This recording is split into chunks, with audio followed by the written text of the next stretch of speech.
Hey, what's going on, guys? My name is Silas Morris. I am an avid hunter, fisherman, basically all-around outdoorsman, based out of Denver, Colorado, and I'll be sharing with you guys my 2020 archery deer hunt. We're going to be enjoying Colorado native amber ale. As you can see there, it's got the elk on the can, so it's one of my favorite cans. This beer is only sold in Colorado, so it's somewhat rare, I guess. So I figured it'd be kind of fitting for this story. So cheers, let's get into it. Basically, September 2nd, I scouted a spot on Onyx that night and thought I wanted to get back in there the very next day. Hiked into this spot that I'd found on Onyx, and sure enough, about 5 minutes into legal shooting light, spotted a group of does.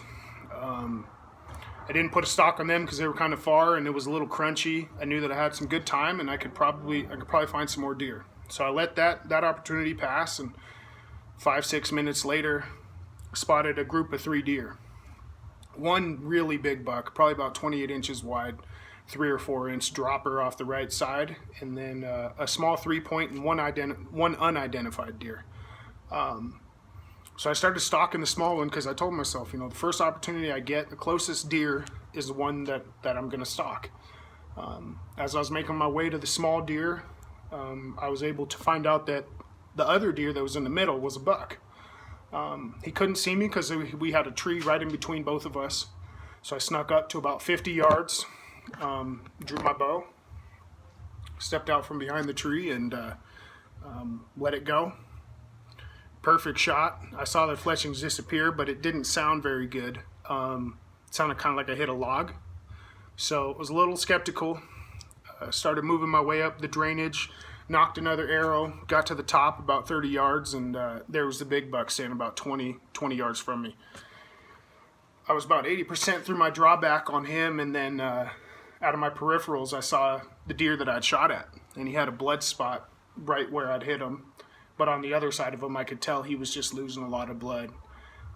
About the time I came to that conclusion, he ducked his back legs and rolled over, and that was it. He died.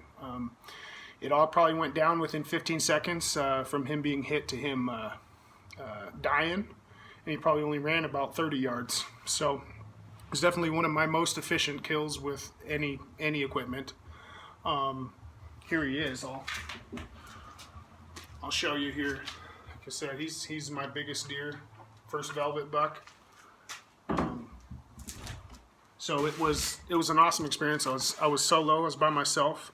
Got them all taken care of. Took some pictures. Went back to camp. Got my buddy and his dad, and we packed them on out of there. So it was definitely one of the coolest experiences that I've had, and I'll probably never forget it.